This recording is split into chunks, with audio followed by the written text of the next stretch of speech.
खालामनानै फिन नोंथांमोननिसिम फैफिनबावबाय आं सिबिरानि ब्रह्मआ। नोंथांमोना सानफ्रोमबोनि फुंनि समाव सानसेयारि खौरां नायनो मोजां मोनोबा आंनि SBBodo News चेनेलखौ साबस्क्राइब खालामनानै ला। बे चेनेलनि गेजेरजोंनो नोंथांमोनहा सानफ्रोमबो फुंनि समाव सानसेयारि खौरांखौ नुनो हागोन। मेट्रिक आरो हायार सेकेन्डारि आनजादनि फिथाइखौ फोसावनायनि थाखाय खेंसालियायै अक्ट'खौ फोसावनानै होबाय आसामनि सोलोंथाइ बिफाननि मन्थ्रि डक्टर रोनोज पेगुआ। डक्टर रोनोज पेगु बिथाङा बुंथिदों दि थांनाय बोसोराव मेट्रिक आनजादनि फिथाइखौ 30 मेआव फोसावनाय जादोंमोन आरो बेनि अखानायैनो अदेबानि 31 मेआवनो हायार सेकेन्डारि आनजादनि फिथाइखौबो फोसावनाय जादोंमोन।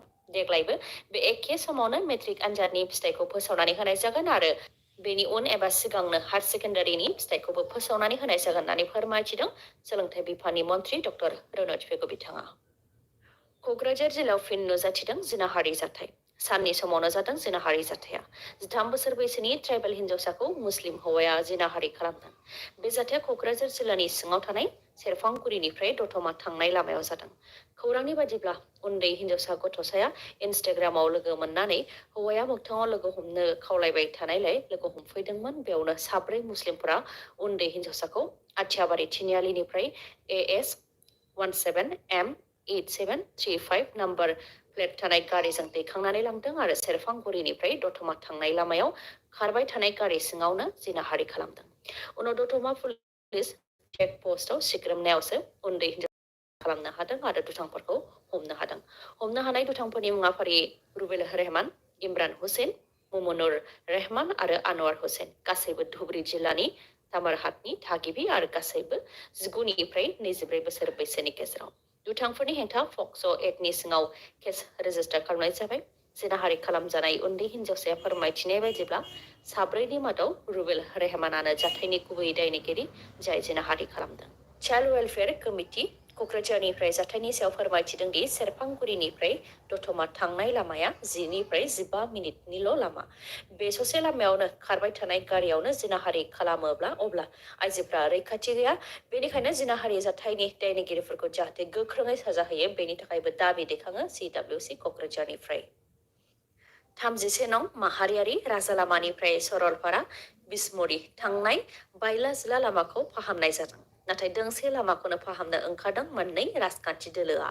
फोरमायथिनाय बायदिब्ला BPF दोलोनि 4 प्राइमारिनि बानजायनायाव रायजो राजाफ्रा गावसोरनो गरसे गरनै रां खांनानै JCB भारा लानानै लामा फाहामनायनि खामानिखौ मावदों। नाथाय बेनि अखानायैनो बे लामाखौ फाहामनो थाखाय UPPLनि MLA लरेन्स इस्लारि बिथाङाबो। बे जाथायनि सायाव BPFनि दैदेनगिरि प्रहलाद ब्रह्म आरो MLA लरेन्स इस्लारि बिथाङा मा फोरमायथिदों फै जों मिथिनानै लानि। BPFनि प्रहलाद ब्रह्मआ फोरमायथिदों दि सरलपारा बिसमुरि थांनाय लामाया गोलाव समनिफ्रायनो गोग्लैसोनानै दंमोन। सिगाङाव BPF सोरखाराव माखासे खामानिखौ मावनाय जादोंमोन, नाथाय UPPL सोरखार फैनायनि उनाव बे 3 बोसोराव बे लामाजों गारि मथर खारनायाव गोबां जेंना मोननो गोनां जादों। गोरबाव गोनां आइजोआ देहा फाहामसालियाव सौहैस्लाबा, बेनिखायनो बेफोर गासैखौबो जेंनाखौ साननानै रायजो राजा आरो BPFनि 4 प्राइमारिया रां खांनानै लामा बानायनायखौ 15 मेआव जागायदों आरो दान मोनसे मोननैआव आबुं खालामगोन। मानोना बे लामानि गेजेरजोंनो आसामनि गुबुन गुबुन जायगायाव गय, मैगं थाइगं आरो गाइखेर दैथायहरनाय जायो। बेनिखायनो जाहाथे बेफार फालांगिया मोजां जायो आरो ओनसोला जौगायो, बेनि थाखाय लामाखौ फाहामनाय जादों होननानै फोरमायथिदों बिथाङा। नाथाय BPF आरो रायजो राजाफ्रा रां खांनानै लामा बानायनायखौ लानानै बिथांमोनहा लाजिनाय मोनदों आरो अखानायैनो MLA लरेन्स इस्लारिया लामाखौ बानायनो थाखाय बेखेवदों। बेनि अनगायैबो खामानि बन्द खालामनानै होनो नाजानाय आरो JCBखौ जब्द खालामनो नागिरनायखौबो खोनानो मोनदों, जाय लाजिथाव। मानोना जों सोरखारनि हेंथा नङा, सोरखार मावनो हायै खामानिखौसो मावनानै सोरखारखौ मदद होदों आरो जाय खामानिखौ सोरखारा मावखानांखागौमोन नाथाय सोरखारा नायसनाखैमोन। जेब्ला BPFनि 4 प्राइमारि सरलपारा, उल्टापानि, बद्रामपुर आरो बासबारि लोगोसे रायजो राजाफ्रा लोगो नांनानै लामाखौ बानायदों, अब्ला बिथांमोनहा लाजिदों आरो सानसे उनावनो खामानिखौ मावनो थाखाय बेखेवदों आरो सोरखारा लामाखौ बानायोबाबो बेखौ बराय होननानै बुंथियो प्रहलाद ब्रह्मआ। नाथाय जोंनि खामानिखौ हेंथा दाहो होननानैबो बुंथियो। गुबुन फारसेथिं MLA लरेन्स इस्लारि बिथाङा फोरमायथिदों दि बे लामाखौ बानायनो थाखाय सावरायबाय थानाय जादोंमोन आरो आसाम सोरखारनि लामा बानायनायनि बिथांखिया जायोबानो लामा बानायनो थांखि लाखादोंमोन। नाथाय टेकनिकेल जेंनानि थाखाय खामानिया उन जाबाय। BPF दोला लामा बानायनायखौ बरायो, नाथाय BPFआ बेखौ इस्यु बानायनो नागिरदों। सोरखारा मावनो हायैखौ जों मावदों होननानै रायजो राजानो दिन्थिनोसो नागिरदों होननानै बुंथियो लरेन्स इस्लारिया। क'क्राझाराव थानाय साइ सेन्टारनिफ्राय जोलुर गेलेनाय आरो काबादिखौ बोखारनाय जानाय नंला। मख'नो गोनांदि क'क्राझारनि साइ सेन्टारनिफ्राय जोलुर आरो काबादि गेलेनायखौ बोखारनो थाखाय नटिस फोसावदोंमोन। बेनि उनावनो बेनि हेंथा खालामनानै बिटिसिनि गाहाय प्रमद बर' बिथाङा लाइजाम दैथायहरदोंमोन। दा ministry of youth affairs and स्पर्ट्सनि सिङाव थानाय स्पर्ट्स अथरिटि अफ इन्डिया साइनिफ्राय बिटिसिनि गाहाय प्रमद बर'नो लाइजाम दैथायहरफिनदों। एक्जिकिउटिभ डाइरेक्टर अपारेशन्स MS बार'गिस बिथाङा प्रमद बर'नो लाइजाम हरदों आरो प्रमद बर'आ दैथायहरनाय लाइजामनि सायाव नायबिजिरनानै साइ सेन्टार क'क्राझारनिफ्राय काबादि आरो फुटबल गेलेनायखौ बोखारनाय जानाय नंला आरो दोनफिननाय जासिगोन होननानै फोरमायथि हरदों। साब इन्सपेक्टर जुनमनि राभानि जिउ गोमानायखौ गारि जाब्रथाय जानायनि थाखाय जिउ गोमानाय होननानै बुंनाय जादोंमोनब्लाबो लासै लासै जाथाया गुबुन महर मोनलांगासिनो दङ। साब इन्सपेक्टर जुनमनि राभाखौ सोलो खालामनानै बुथारनाय फारसेसो इसारा होगासिनो दङ। जुनमनि राभाखौ सोलो खालामनानै बुथारदोंसो मानोना जुनमनि राभाखौ माबा मोनसे खालामनो हुमखि होनाय जाखादोंमोन होननानै हासिना बेगमा अजद होनायनि उनाव गुबुन सासे सुबुङाबो माखासे खोथा बुंथिफैदों। सावगारियाव नुनाय सुबुङा जुनमनि राभानि गारि जाब्रथाय जानायखौ गावनि मेगनजों नुनाय सुबुं। मुङा प्रणब दास। बिथाङा गावखौ गारि भारा सालायग्रा होननानै सिनायथि होदों आरो गुवाहाटीनिफ्राय फैबाय थानाय समावनो बे जाथायखौ नुदों होननानै फोरमायथिदों। बिथाङा फोरमायथिनाय बायदिब्ला हरनि समाव उन्दुनो ओंखारनायलाय गंसे गला गेवनाय नुनानै गलायाव हाबदोंमोन। अब्ला गंसे एल्ट' गारिया गावनि साइडआवनो दिदोमै थाथ'नानै दंखायोमोन आरो बे लामाजोंनो गारिनि खाथि खाला साथामसो सुबुंफोरा खेबले खेबले थाबायनानै थांलाय फैलाय जाबाय थादोंमोन। बेनि उनाव अल्ट' गारिनिफ्राय सासे सुबुं गोसोम लंपेन्ट आरो गोसोम जुथा गाननाय सुबुङा ओंखारलांदों।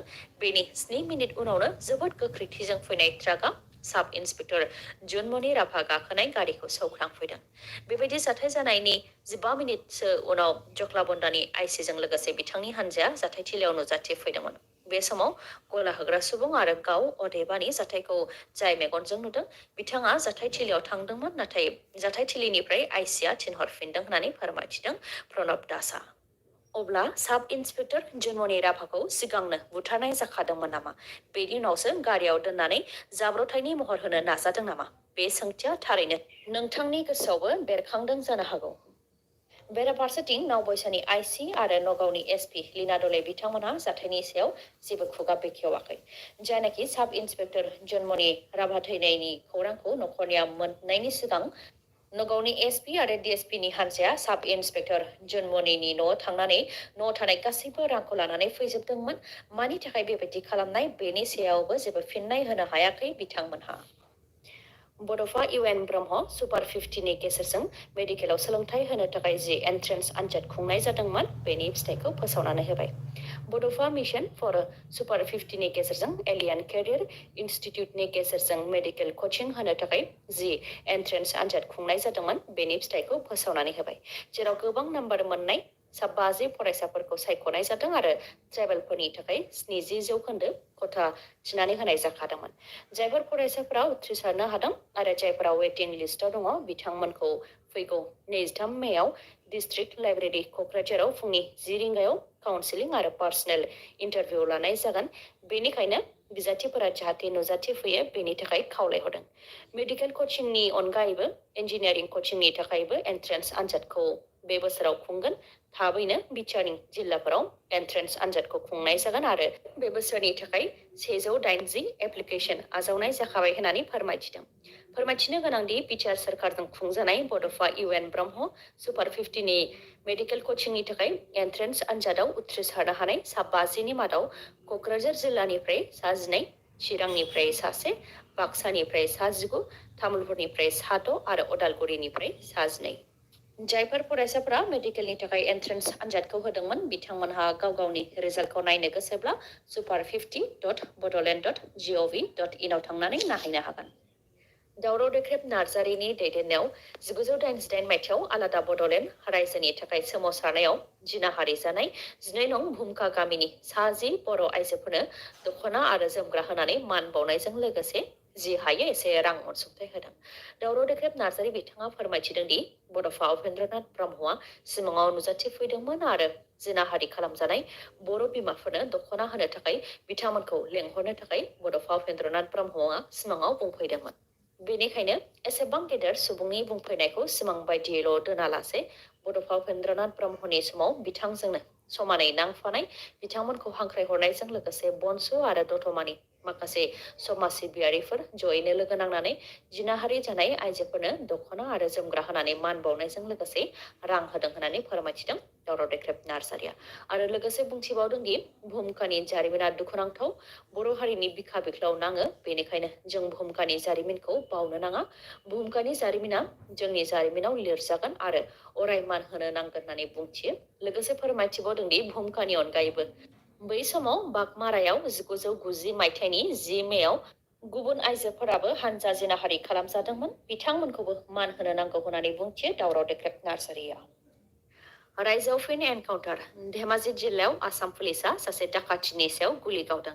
धेमाजि जिल्लानि बङालमारियाव डाकाति केशबनाथनि सायाव आसाम पुलिसआ गुलि गावदों, जायजों डाकाति केशबनाथआ जोखोम जादों। रिपर्टनि बायदिब्ला सुकापा नोगोराव डाकातियाव लोब्बा दंमोन केशबनाथआ। उनाव रायजो राजाफ्रा सिखाव केशबनाथखौ हमनानै पुलिसनि आखायाव गथायनानै हरदोंमोन, नाथाय पुलिसनि आखाइनिफ्राय खारखुमानो नाजादोंमोन केशबनाथआ। बेयावनो दुथांनि सायाव गुलि गावनो गोनां जादों, जाय गुलिजों जोखोम जादों डाकाति केशबनाथआ। उनाव फाहामथायनि थाखाय डिब्रुगड़नि देहा फाहामसालियाव दैथायहरनाय जादों डाकाति केशबनाथखौ। भिडिअखौ जोबजासे नायनायनि थाखाय गोजोन्थों। नोंथाङा आंनि चेनेलाव गोदानबा अन्नानै आंनि SB बड' निउस चेनेलखौ साबस्क्राइब खालामनानै ला। बे चेनेलनि गेजेरजों नोंथाङा सानफ्रोमबो फुंनि समाव सानसेयारि खौरांखौ नुनो मोनगोन। लोगोसे दिनैनि खौरांखौ मोजां मोनदोंबा लाइक, कमेन्ट आरो शेयार खालामनो दाबाव। गोजोन्थों।